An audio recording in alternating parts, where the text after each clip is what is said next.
लगुच बहुत बढ़िया लगुच बाहाबा शुणा को कार इच्छा न हुए मोर भी हुए आपण हुए समस्त बाहाबा टे शुणा समस्त इच्छा गोटे कवि कविता लिखुची के बाहाबा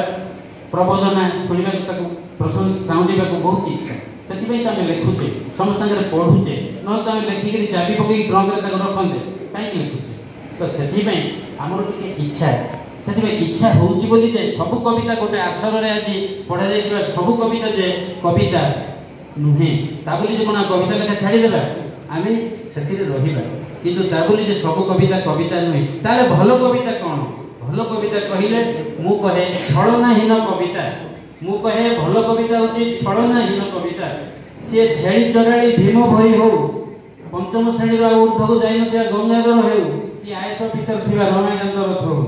देखो सी भी श्रेष्ठ कवि ये भी श्रेष्ठ कवि भीम भी श्रेष्ठ कवि लोक कवि भी जो सबरिया गीत लिखी ना जाने लोक गीत लिखी कवि किंतु जिते गोटे चाष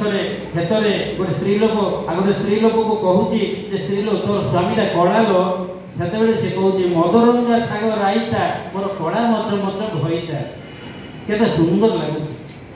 ताहले कविता कौन अच्छी गोटे शिक्षित व्यक्ति कविता लिखिपार केवल ना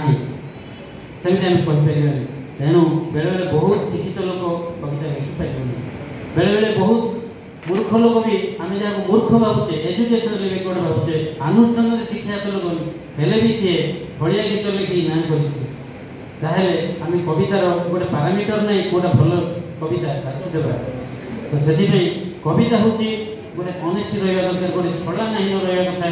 कवितार निश्चलना तापरे द्वितीयटा हूँ कवि मौलिकता प्रतिपादन करवा उचित बेले बेले आमको बेले बेले बहुत पढ़ुआ लगे कौन ना आम आधुनिक कि सांप्रतिक कि कालवाचक शब्द आम बांधी हो जाऊँ बेले बेले यही समय आम बहुत कविता लिखुचु कि आम रहीचु रीति जुगे भंजन शैली आम कविता बहुत कवि कविता से कविता नुहे कि नुहे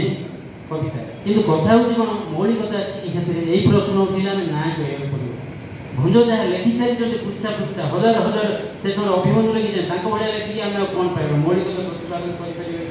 ना से कहीं गाई पार आम रेडियो स्टेशन बेकार शुणी पार